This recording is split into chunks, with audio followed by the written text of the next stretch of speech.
Hi and welcome. I'm Andy Miocha and you are watching A News. Here are the headlines. Zelensky and Trump hold phone call after Putin pledges to continue the war in Ukraine. Russia pounds Kiev with drones and missiles in massive overnight attack, killing one person and injuring dozens. The 17th summit of the Economic Cooperation Organization wraps up in Azerbaijan's Hankendi.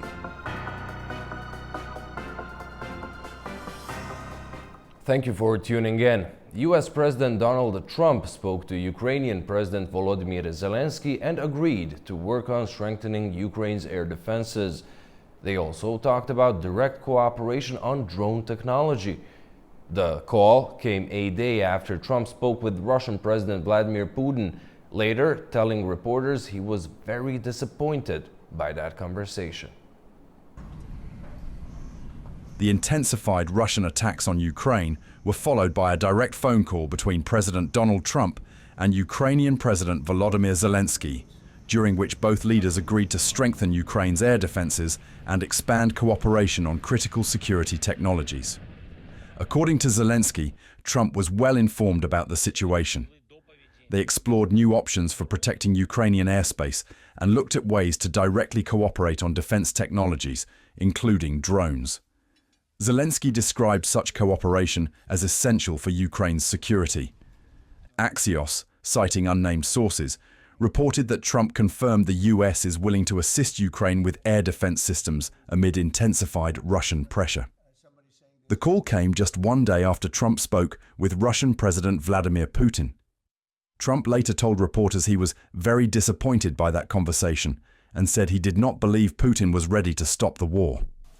Meanwhile, the pause in US military aid, including Patriot missiles and precision-guided artillery, has raised concern in Kiev, with officials warning it could leave major cities vulnerable and undermine Ukraine's ability to defend itself. Just hours after Donald Trump and Vladimir Putin spoke on the war in Ukraine on Thursday, Moscow launched one of its biggest aerial attacks on Kiev yet, leaving dozens injured. According to local media, at least one person has been killed.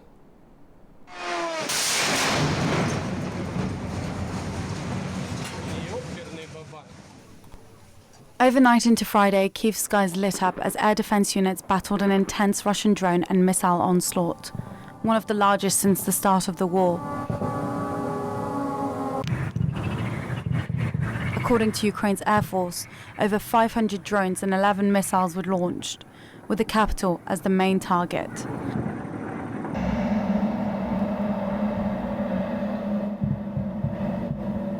Air raid sirens rang for over 8 hours. Explosions echoed across the city, lighting up the night and setting multiple buildings ablaze. Emergency crews spent hours containing fires and evacuating people and pets from damaged homes and garages. Many residents spent the night underground, in metro stations, shelters, and parking garages. I woke up to the sound of explosions. First the drones started buzzing and then the explosions began. Then people started screaming outside. The explosions from the drones kept coming. I took my mother into the hallway. When things seemed to calm down, we went back to our flat. Then the explosions started again. They were getting closer and closer. It's difficult to breathe here. We have packed some belongings and are going to the countryside. It's not possible to live in the flat anymore. On a post on X, Ukraine's President Volodymyr Zelensky called for more air defense for Ukraine. He said, "This was one of the most largest-scale air attacks, deliberately massive and cynical. All of this is evidence that without truly large-scale pressure, Russia will not change its dumb, destructive behavior. For every such strike against people and human life, they must feel appropriate sanctions and other blows to their economy, their revenues, and their infrastructure." He goes on to say, "This is the only thing that can be achieved quickly to change the situation for the better, and it depends on our partners, primarily the United States." As dawn broke over, Kiev counted the cost of a night under siege. Dozens were wounded, many hospitalized, and the city left in rubble. Joining us from Brantford to talk on the latest developments is Julia Okonnell of the Dignitas Foundation. Welcome, thank you so much for being with us. Now, Zelensky says that he and Trump agreed to, quote, work together to strengthen protection of our skies. What could that mean, in your opinion, as we've seen Washington halt certain weapons shipments to Kiev just 2 days ago?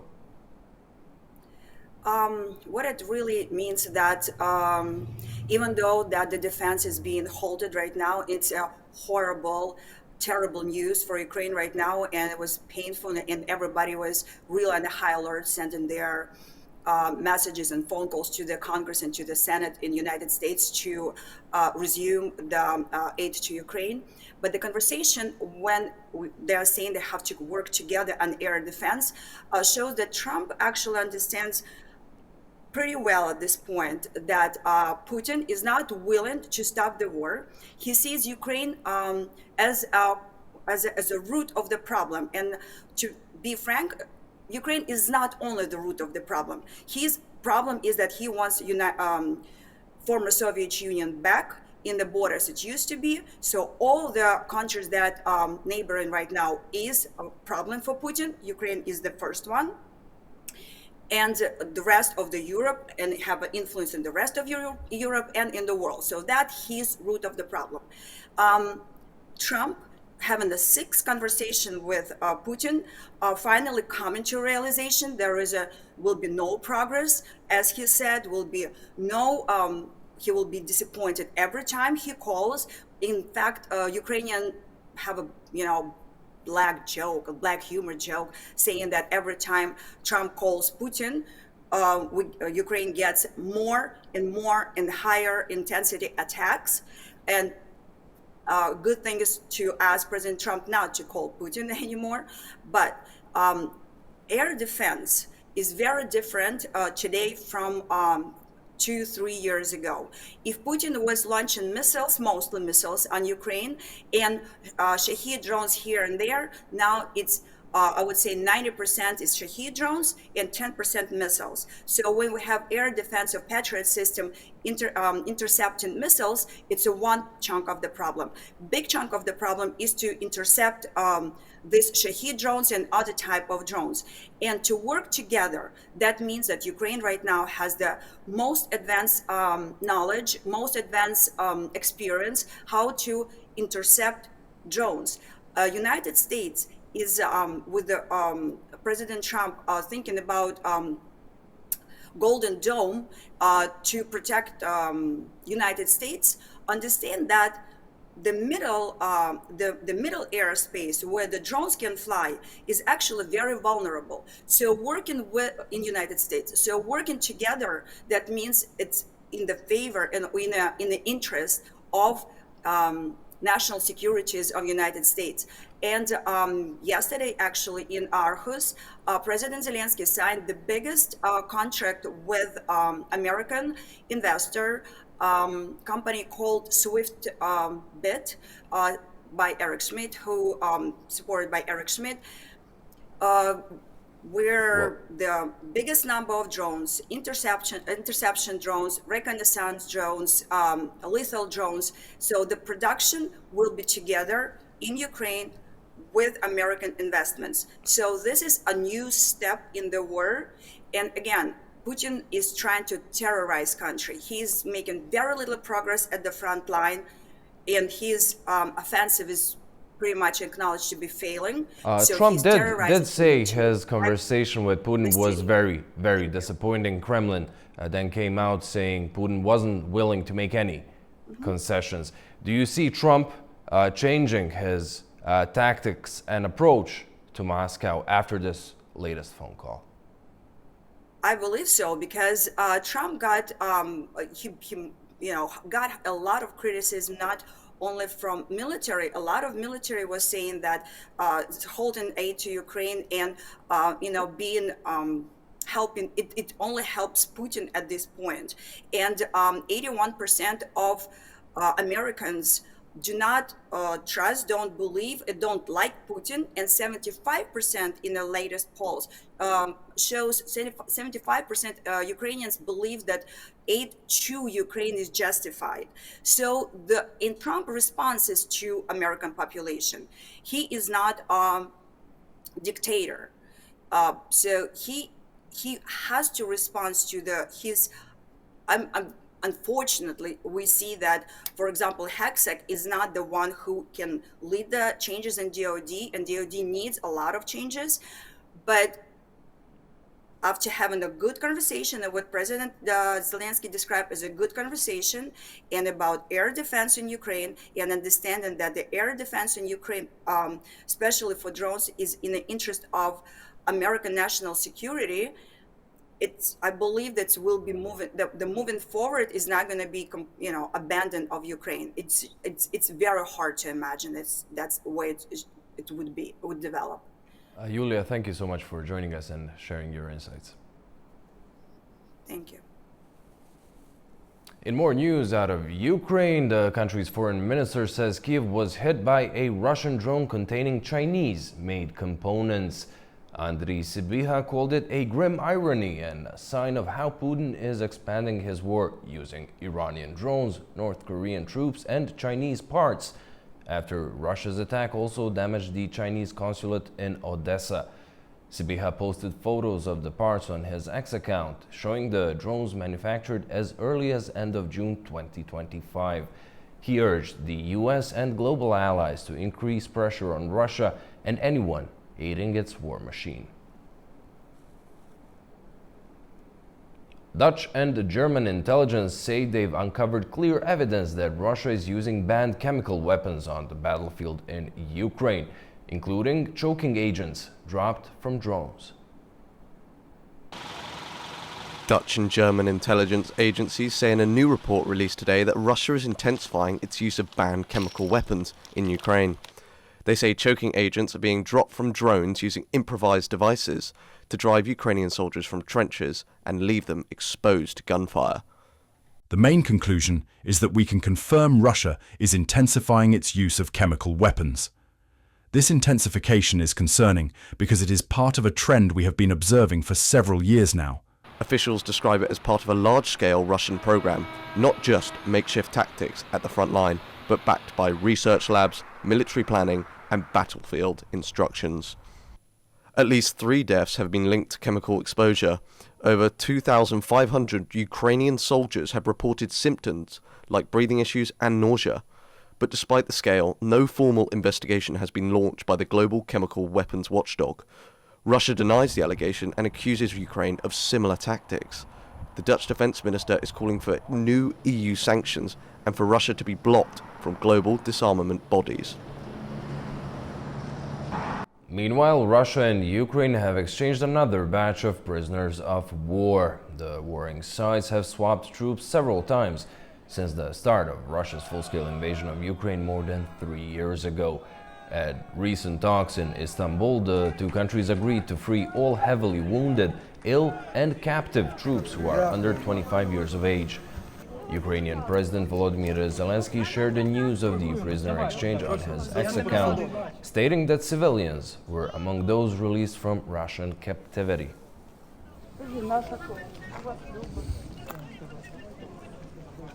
China's foreign minister downplayed European concerns over rare earth exports restrictions, saying that Europe's needs could be met if applications were submitted.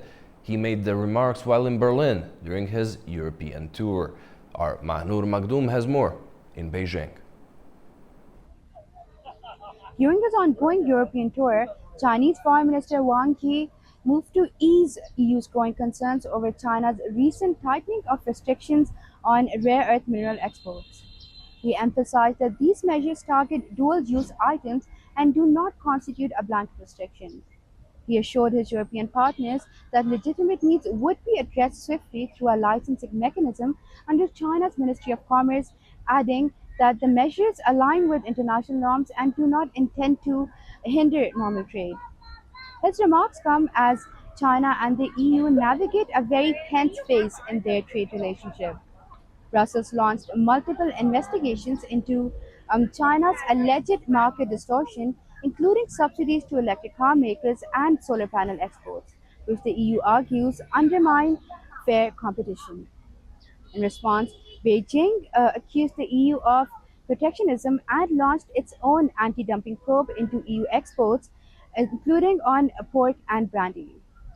Wang's diplomatic mission, which includes stops in Brussels, Berlin, and Paris, is being watched closely, especially as both sides prepare for the upcoming China EU Leaders Summit later this month. While Beijing appears eager to project openness and stability, the EU remains cautious, especially over issues like Ukraine, intellectual property theft, and economic coercion. However, Wang's remarks offer some reassurance and may also pave the way to resolve a deeper structural friction between the EU and China. Manu Mathur, A News, Beijing. A powerful explosion at a gas station in Rome early Friday morning left at least 45 people injured, some with serious burns, according to police. The blast occurred on Guardiani Street in Rome's Prenestino district, sparking a massive fire and a second explosion as emergency crews arrived. Among the injured were firefighters and police officers. The explosion shattered windows and damaged nearby buildings. The cause of the blast is under investigation. Europe continues to grapple with an intense heat wave that has caused wildfires, evacuations, and affected shipping in some parts of the continent. A heat wave sweeping across much of Europe has driven temperatures close to 40 degrees Celsius in some regions. In Hungary, unusually low water levels in the Danube River are disturbing shipping, agriculture, and local ecosystems. The Danube, Europe's second longest river, serves as a vital transport corridor across the continent. Temperatures reached 35 degrees Celsius in Budapest this week. Officials say cargo ships have been forced to leave behind over half of their loads and can only operate on a 30 to 40% capacity, a situation that could drive up shipping costs by as much as 100%. In Germany, the heat triggered wildfires in several eastern states. Hundreds of firefighters were deployed to battle the flames, with authorities in Gorishide reporting that pilots carried out 35 flights in one day, dropping 63,000 liters of water on the fires. In Greece, firefighters remained on high alert after a wildfire devastated forests and forced thousands of residents and tourists to evacuate the island of Crete for 2 days. The fire, which began in a village east of Hierapetra, destroyed large areas of farmland in the island's southeast, leaving behind dead animals, damaged homes, and charred farm buildings. The damages are incalculable in every way, from the water drilling equipment, pipes, tyres, the cars, the cement mixer, the lever and mechanism of the cement mixer. Everyone left. I stayed and saved my house. My house is over there. If I had not stayed, it would have burned. I had prepared with buckets, spray bottles. I had filled the pool with water. I had made it into a water tank. In Bosnia, Catholic pilgrims endured the scorching heat to climb the rocky Apparition Hill in Medjugorje, a popular pilgrimage site. The extreme temperatures created harsh conditions for the worshippers, making a steep ascent to the site where the Virgin Mary is believed to have appeared. Temperatures remained high across Italy as residents and tourists struggled to cope with the extreme heat. Officials placed 20 of the 27 cities they monitor for heat waves under red alert, with forecasts predicting temperatures of up to 38 degrees Celsius in Florence and 37 degrees Celsius in Rome. According to the EU's Copernicus agency, Europe is warming at twice the global average, making it the fastest warming continent. As a result, extreme heat waves are arriving earlier in the year and lasting longer into the later months.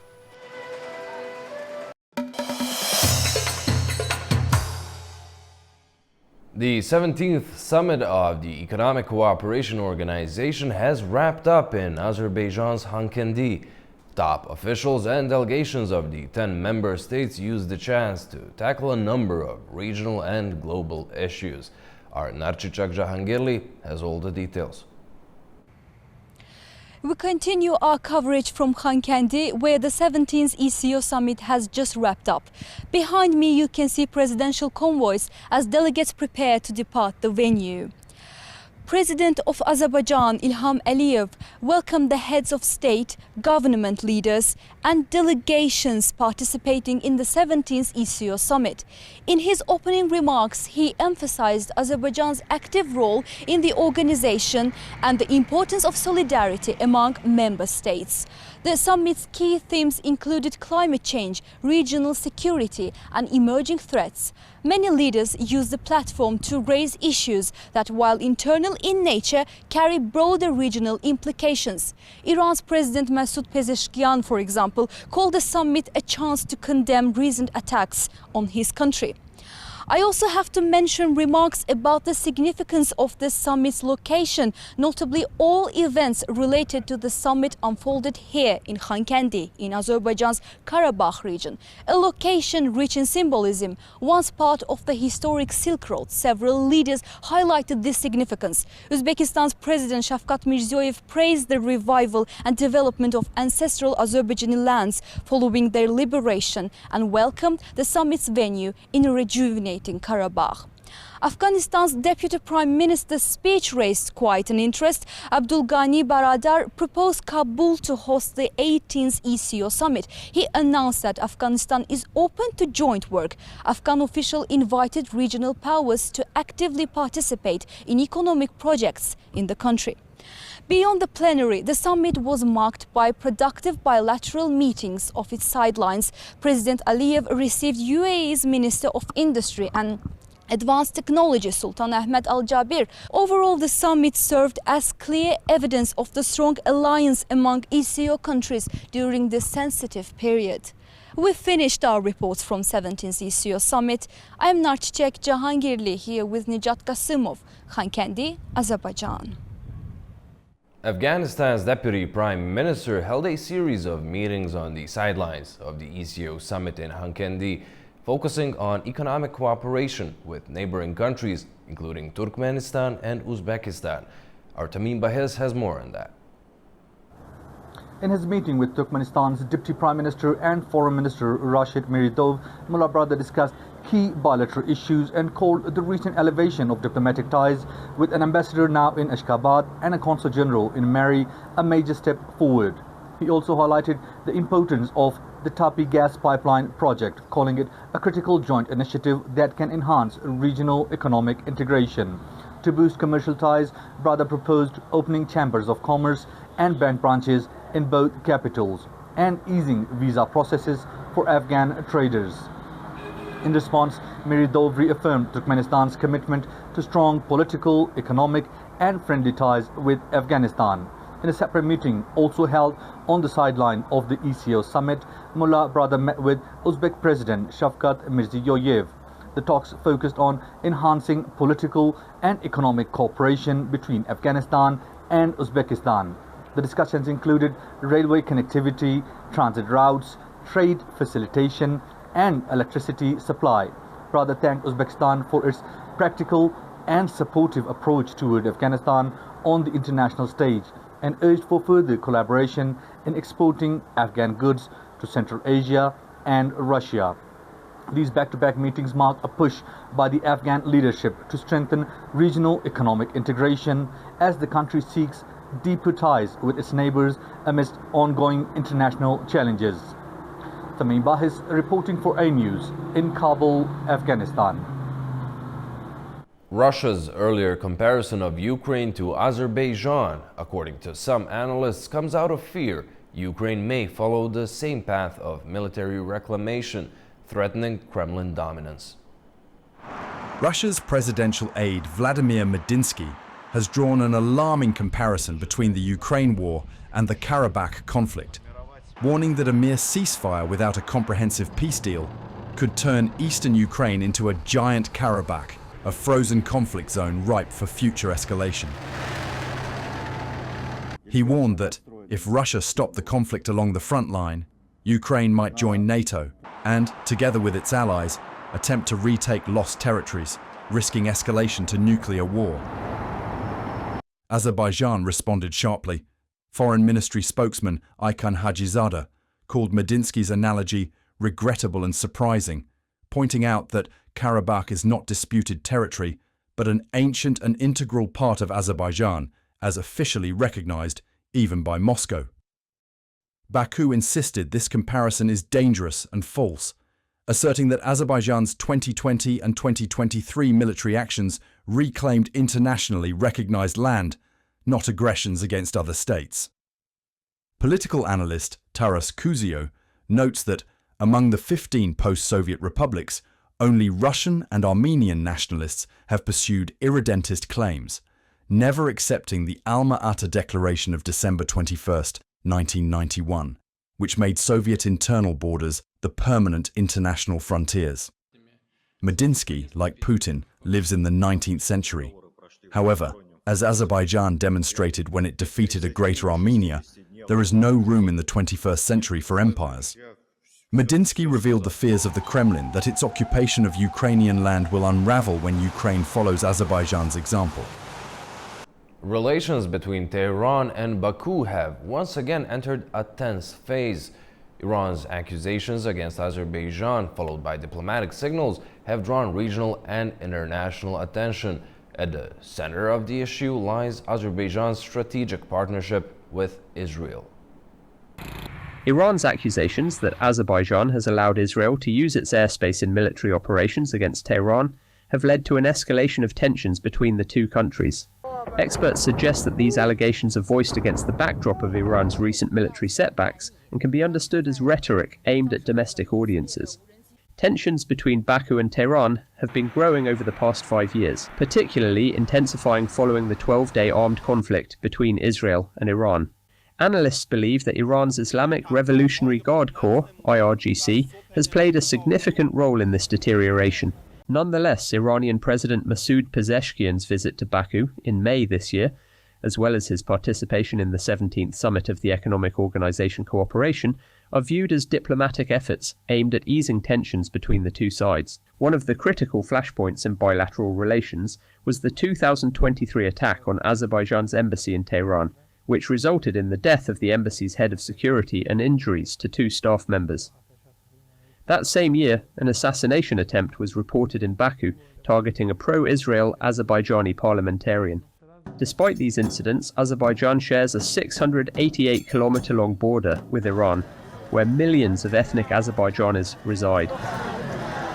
These geographical and ethnic ties add to the regional significance of the relationship between the two countries. In recent years, relations between Azerbaijan and Israel have visibly strengthened, encompassing cooperation mainly in the energy and defense sectors. Azerbaijan supplies approximately half of Israel's oil needs and is one of the primary purchasers of Israeli military technology. This partnership played an important role in Azerbaijan's military victory over Armenia in 2020.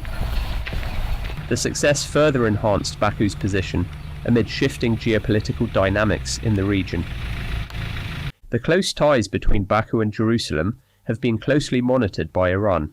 Against this backdrop, Azerbaijani officials have expressed interest in formally joining the Abraham Accords, the peace agreements brokered during President Donald Trump's administration between Israel and 4 Arab states. As the ECO summit in Azerbaijan was underway, numerous meetings were held on the sidelines. Among those were separate meetings of the Azerbaijani president with his Turkish and Iranian counterparts. To talk on the meetings and their possible effects, we're joined by Fouad Shahbaz, an independent policy analyst coming to us from Baku. Welcome, thank you for being with us. Now, given the tension flare-up between Baku and Tehran, caused by claims coming out of Iran that Azerbaijani airspace was being used by Israel during their 12-day war, which Baku has rejected, do meetings such as these offer a chance to clear things up? Well, those kind of statements are not surprising because we already witnessed such kind of accusations from Iranian side before, like after 2020 exactly. So, however, those relations swiftly reconciled in 2024 when, for the first time, Iranian newly elected president Masoud Pezeshkian visited Azerbaijan with a huge delegation, signed comprehensive partnership agreement on dozens strategic areas, including energy, tourism, cultural, and border security. Relations somehow just went away from being tense or being critically tense. But regarding those statements, the problematic notion about those statements were that Iranian side, unfortunately, has never been able to provide any physical evidence of Israeli intelligence or Israeli armed forces using Azerbaijani territory or Azerbaijani border areas to attack or to conduct kind of provocative operations or special operations, especially against Iranian security agencies or even against the Iranian government. Given this 12-day-long war with Israel, in which Iran sustained huge damage, like physically and militarily, which kind of exposed Iran's vulnerability especially in intelligence and counterintelligence fields. And I guess that those attempts or accusations stemming from the mostly conservative part of Iranian political establishment is nothing more but looking for a scapegoat, because just shortly after the war, when just those Iranian media started those accusations regarding allegedly Israeli fighter jets using Azerbaijani airspace to attack or to target Iranian military points or military facilities on its soil. Those accusations were left because Azerbaijan side provided clear evidence and explanation through the Ministry of Foreign Affairs and through the President's office that those accusations are unacceptable and they have any ground for such accusations. Back to today's meetings, the Iranian president also met with the Turkish president. Would you say that across all these meetings, regional projects, especially stuff like the Zangezur corridor, might have been addressed? Honestly, because of this Israel-Iran war, the balance of power in the Middle East significantly shifted, and not in favor of Iran, as you may see, but in favor of Israel, especially in terms of geostrategic and security matters issues. And Turkey, in this regard, given its position regarding Israel and Israel-Iran war, Turkey a little bit concerned about the stability in this region, especially on its border areas with Iran, and therefore it's quite normal for Turkey that Turkey now holds quite a high-level dialogue with Iranian authorities, given that it sustained quite a lot of damage, military damage, and lost almost ground in this region after Syria, after Lebanon, and currently in the Gaza Strip. So Turkey a little bit concerned about the stability, and given this, your point about the Zangezur corridor. So Zangezur corridor is said to be a critical artery for global supply chain, which Azerbaijan side is Azerbaijan plans to connect this artery route to the middle corridor, which means like Trans-Caspian International Trade Route. So Turkey is keen on this stability issue because if those tensions with Israel flares up again, it may cause really grave damage on the fragile stability of this region. So therefore Turkey just tries or attempting to explore more ways of diplomatic engagement, both with Iran, Azerbaijan, and somehow with Israel, but not officially, not directly, but indirectly, just to prevent or thwart any kind of potential attack that may occur in this region with the involvement of Iran, Turkey, or Israel. Fouad, thank you so much for joining us and offering up your insights. Thank you. Elsewhere in the region, Georgia's annual inflation rate stood at 4% in June, according to the National Statistics Office. Compared to last year, food and drink prices in Georgia rose over 10%, driven by steep increases in vegetable oils and staples like tea, bread, and dairy. Healthcare also got more expensive, while transport costs fell. In June, overall prices were mostly stable, with slight drops. Kazakhstan has launched a new uranium processing plant with a capacity of 2,000 tons per year, strengthening its position as a leading global uranium producer. Our Fariza Kalimurzina has the details. A new uranium processing plant has begun operations in southern Kazakhstan at the Yuzhny Turtkuduk deposit in the Turkestan region. The plant was built by the Kazakh-French joint venture Katco with a production capacity of 2,000 tons of uranium per year. The project took 3 years and nearly $145 million in investment. The facility will supply uranium both domestically and internationally using advanced technology. Katco plans to double production to 4,000 tons annually through full integration of its processes. In general, Kazakhstan is a global leader in uranium reserves. 5 of the world's 10 largest deposits are located here, mainly in the southern regions of Kazakhstan.